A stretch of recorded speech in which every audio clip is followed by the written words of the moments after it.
What happened when Senator Kennedy destroyed Adam Schiff with the blunt statement, "If you don't like America, leave," stunned the entire chamber and exploded across every platform within minutes. It was supposed to be a routine Senate hearing on national security. Both sides came prepared with talking points, but no one was prepared for what unfolded. As Schiff took the floor to give a fiery critique of American foreign policy, Kennedy sat back quietly until the line was crossed. Schiff's rhetoric had grown increasingly sharp. "This country has been exporting hypocrisy," he said. "Pretend to stand for justice while enabling corruption abroad." Kennedy's face tightened. He leaned forward in his chair, his pen tapping slowly against his notes. Schiff continued, listing every recent misstep in U.S. history, emphasizing, in his words, America's moral decline. By the time he finished, the room was tense. That's when Kennedy pushed his mic button and calmly cleared his throat. "What?" "I just heard," Kennedy said, sounded less like concern and more like contempt. He locked eyes with Schiff and added, "You keep painting this country like it's broken beyond repair. If you don't like America, leave." Gasps rippled through the room. Schiff blinked in disbelief. The audience, filled with journalists and aides, was frozen in place. Kennedy wasn't yelling. He didn't have to. Conviction in his voice delivered more weight than volume ever could. The moderator tried to intervene. Kennedy held the floor. "Every nation has scars," he continued. "But this one gave you a platform, a seat at the table, and a voice people actually listen to. And now you stand here blaming the whole damn country instead of fighting to make it better? That ain't patriotism, that's performance." Schiff tried to respond, but Kennedy wasn't done. "You're not educating," he said. "You're tearing down for claps." The silence was deafening. Schiff's expression turned from defiant to rattled. "Senator, I.e., began, but Kennedy cut him off with a slow shake of his head. "I don't need a lecture from someone who treats every headline like an audition," Kennedy said. "You say you love this country, but all I hear is complaint after complaint. Maybe it's time you loved it loud enough to defend it." The line hit like a hammer. And that's when the cameras panned out. Tan caught Schiff leaning back, speechless. In less than 2 minutes, Kennedy had dismantled the narrative Schiff had spent half an hour building. Social media lit up instantly. Hashtags like #KennedySnaps, #LovatorLeave, and #SchiffSpeechless surged across Twitter. Clips of the confrontation racked up millions of views within the hour. Even networks that normally ignored Kennedy couldn't resist airing the moment. Commentators called it the most unapologetically American moment on the Senate floor in years. Back in the hallway, reporters mobbed Kennedy. One asked if he regretted being so direct. "No," Kennedy replied. "I love this country too much to let someone slander it for applause." Waving off questions as he exited through a side door. Staffers whispered that he was visibly shaken.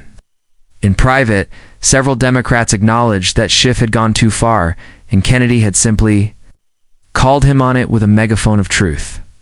Cable news spent the entire evening replaying the clash.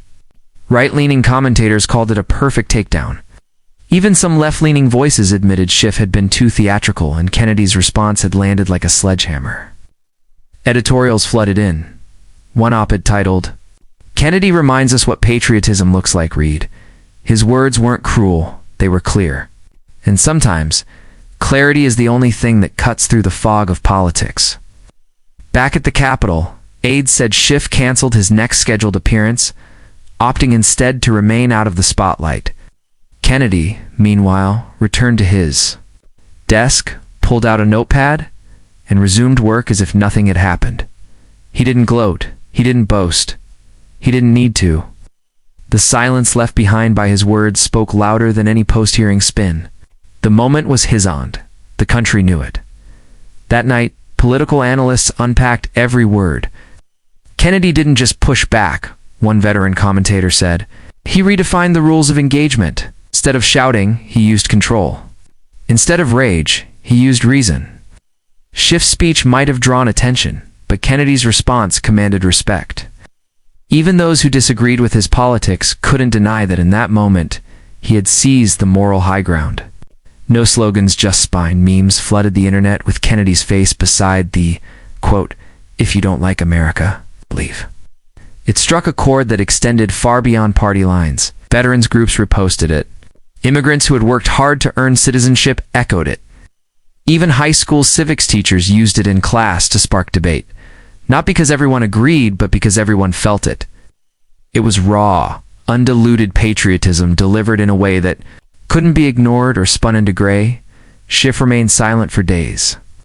When he finally did appear for an interview, his tone was noticeably subdued.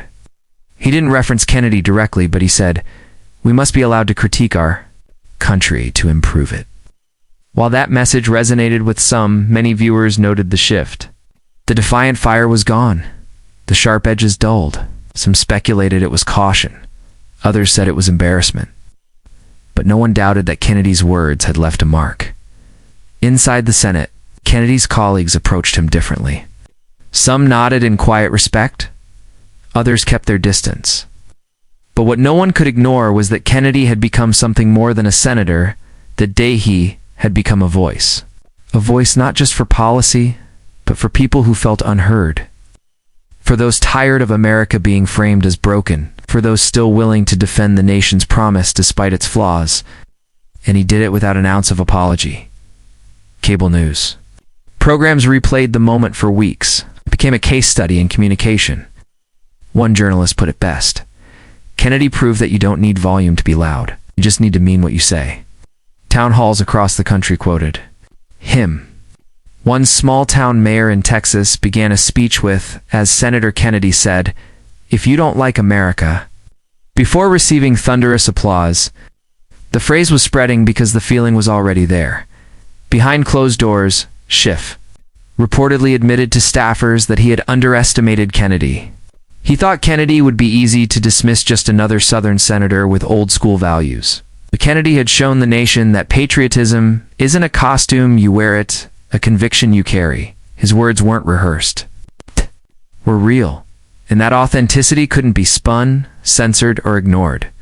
Schiff learned that lesson the hard way, even months later. The moment remained one of the most watched clips in Senate history.